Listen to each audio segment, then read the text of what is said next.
So I'm Azizi Tucker. I'm a co-founder and CTO here at Xing Mobility. My previous work experience was at Tesla Motors, also NASA Goddard Space Flight Center, and Detroit Automotive is my background. So all of my working career has been involved with transportation, mostly ground transportation and a little bit of aerospace. Hi, I'm Royce Hong, CEO and co-founder of Xing Mobility. I am born in the US, but grew up in Taiwan. I'm trained as a designer, but became a serial entrepreneur integrating design and technology with an education technology company. But it's always been my dream to work with cars, to build my own car. And then one day in 2013, I met this guy, Azizi Tucker. We're both speakers at TEDx Taipei. In 2013, I was sharing my sort of experience as a design entrepreneurship, and this guy came on after me, sharing his sort of a passion for cars and also for electric vehicles.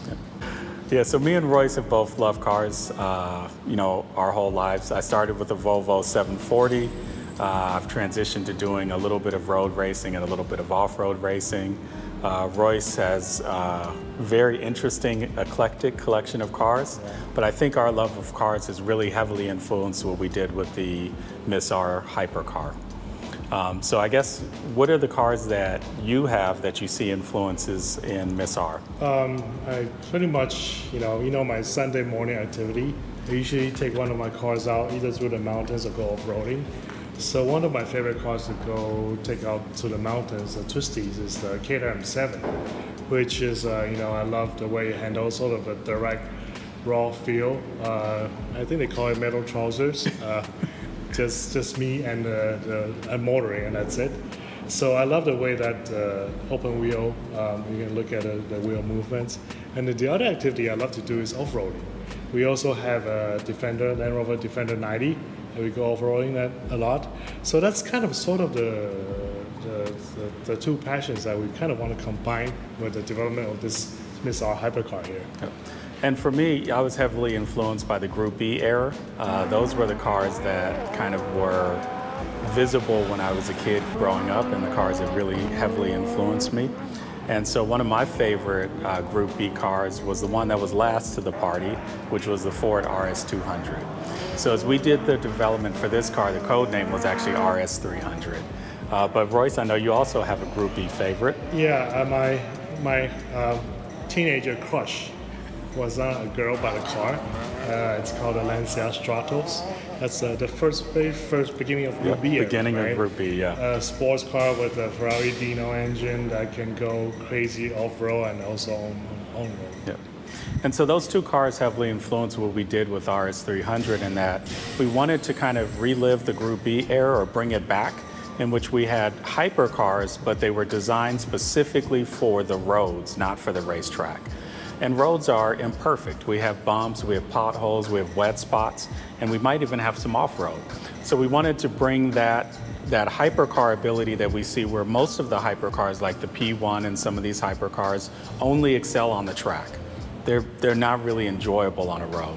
And so we wanted to give that enjoyment back and bring it really more road focused. And a lot of that is influenced by your Sunday morning drive. So, the company history and part of what drove us into battery pack manufacturing was our Missy electric sports car. At the time, we initially planned to purchase battery packs from some of the suppliers.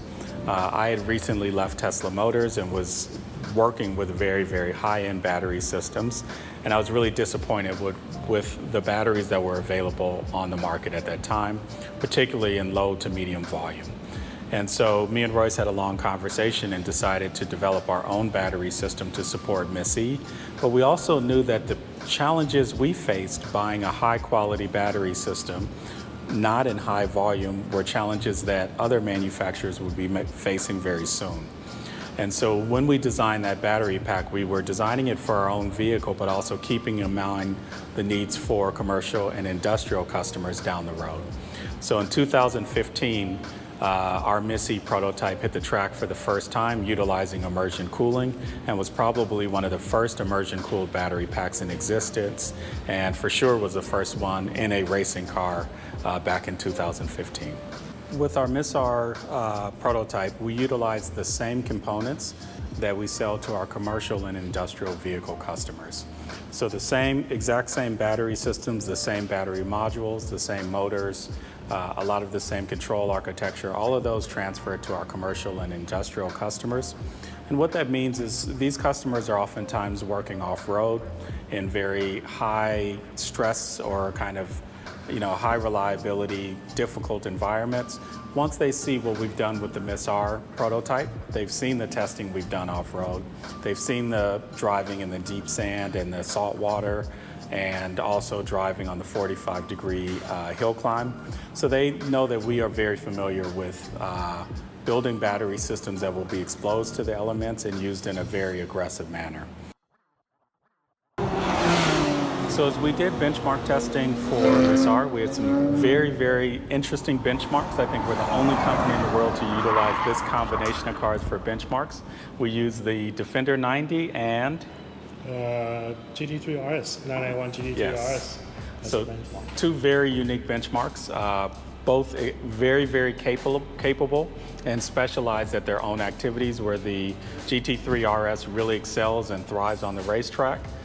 And the Defender 90? Defender 90, we actually, just an off-road course in the center field of the racetrack that we actually tested on. And I think there's a section of the off-road section that was 100% 100% grade, yeah. 100% grade. And so I said, hey, let's try that in the Defender 90. I wasn't a very good off-road driver. I took Azizi up the hill. Halfway up, I couldn't make it up. I realized I had to slide back down. That was quite a heavy experience. And then it came the RS 300, the Miss R. So Azizi, why don't you take the Miss R up the same grade, so the same hill? Yep. And taking this car up a 100% hill or 45-degree angle, what seemed intimidating ended up being really easy. We went up the hill, we stopped halfway up the hill, we're able to do a hill start on a 45-degree grade and then go back up. Later, our engineers got a little more brave, and I got out of the test driver's seat, and one of our engineers did the same hill climb in reverse. Being a car with dual personality, having your own track appearance and off-road, it comes with two sets of wheels and tires, and two sets of fenders. So to accommodate that, obviously it became an open wheel design, and we wanted to be a very sort of a functional, very raw kind of feel.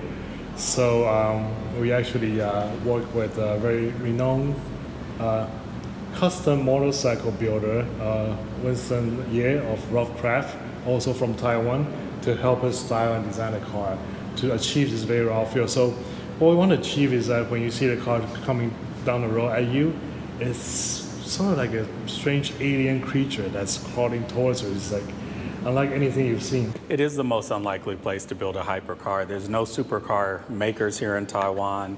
High-end vehicles typically are not designed in Asia at all, except for Japan. But one of the things that really led us to this was my previous experience working in a Silicon Valley startup. We utilized this supply chain quite heavily in Taiwan and also in China and Japan and Thailand and various places. But our design teams were separated from their suppliers by an ocean.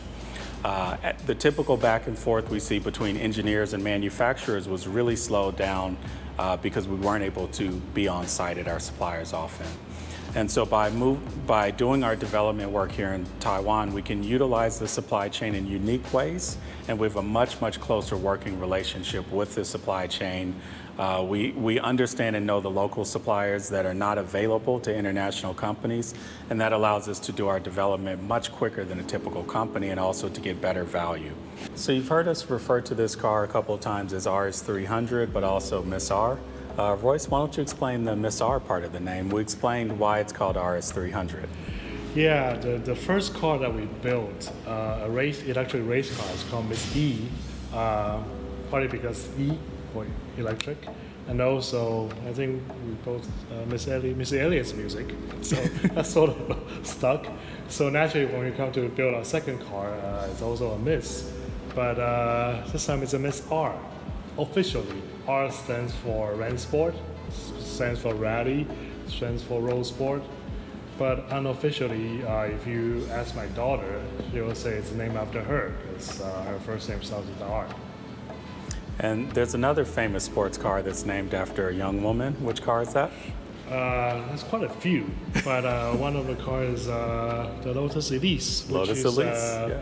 what the Tesla Roadster is based on. Exactly. Yeah, Lotus Elise is named after the granddaughter of the company owner at the time. Yep. Thanks for watching. Make sure to click subscribe, comment, and like for more videos like this one.